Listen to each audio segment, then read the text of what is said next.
भारत की आदि सभ्यताओं पे बात करते हुए आज हम बात करेंगे देव सभ्यता के बारे में। भारत के पौराणिक आधार पे ये देव सभ्यता है और अंग्रेज़ों ने इसको आर्य सभ्यता कह के हमारे पूरे इतिहास को दो रंगों का पेश किया।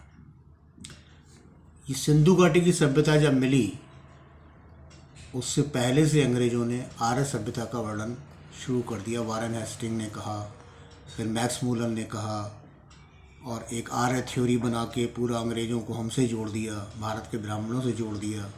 तो ये सब जितनी कॉन्स्पिरेसी अंग्रेज़ों ने की है वो इस सभ्यता के साथ है। इसलिए इस सभ्यता के सच को जान लेना हमारे लिए बहुत ज़्यादा ज़रूरी है। अब आजकल जो 1900 के बाद जो खोजें हुई हैं उन खोजों के आधार पे हम कह सकते हैं कि यहाँ जो सोहन घाटी है, सोहन नदी के किनारे जो सभ्यता है, ये सभ्यता अति प्राचीन है। पूरा पाषाण काल के अवशेष इसमें मिले हैं। जो हिमयुगों की बात होती है, हर हिमयुग के आधार पे यहाँ अलग वेदिका निकली है। वेदिका मतलब जो नीचे तक खुदाई हुई है उसमें अलग अलग स्तरों पर सभ्यता प्राप्त हुई है और इसमें द्वितीय हिमकाल में हमें आदि सोहन सभ्यता प्राप्त हो जाती है, जिसमें पूरा पाषाणकालीन जो उपकरण हैं वो प्राप्त हुए। डी टेरा ने यहाँ की व्यवस्थित रूप से खुदाई की और अपने निष्कर्षों को घोषित किया। उन्होंने यहाँ पे पूरा पाषाण काल की सभ्यता भी पाई, उन्होंने यहाँ नवपाषाण काल की सभ्यता भी पाई और उन्होंने उससे आगे का विस्तार क्रम भी इसमें देखा। ये सब बातें 1928 और 30 की है, यानी एक आधुनिक बातें हैं कि अब हमारा पुरातत्व इस आधार पर पहुंच गया कि हम इन बातों को मानने के लिए बाध्य नहीं हैं कि आर्य कोई बाहर से आए और ऊपर से नीचे तक उतर रहे थे।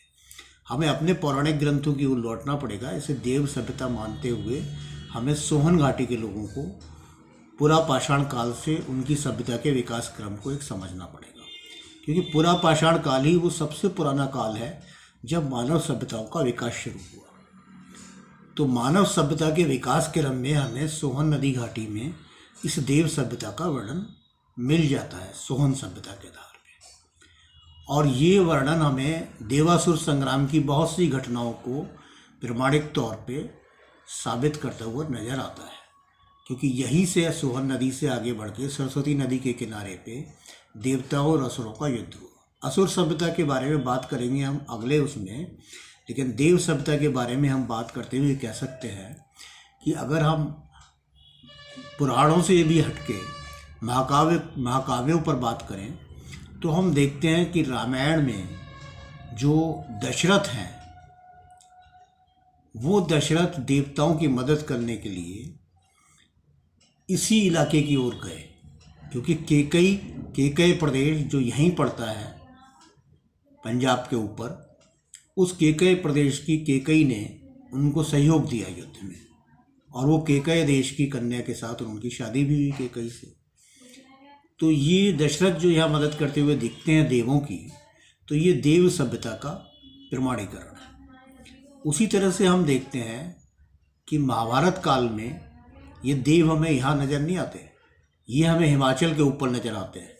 इसके लिए अगर हम छानबीन करें तो हमें प्राप्त होता है कि अंतिम जो इंद्र है, यानी देवासुर संग्राम में जो अंतिम इंद्र है वो कार्तिकेय है, शिव के पुत्र। और उपनिषदों में हमें दिखती है यक्षों की महत्ता गाते हुए कि देवताओं से भी शक्तिशाली यक्ष है।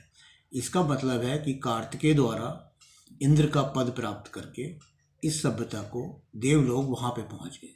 लेकिन यहाँ जो देव सभ्यता के लोग हैं उनका वर्णन हम देखते हैं, क्योंकि ये चाक, मिट्टी के बर्तन, ये सारी चीज़ें यहाँ पे प्राप्त होती है। प्रजापति, फिर प्रजापति दक्ष के साथ दूसरा एक संग्राम शिव का।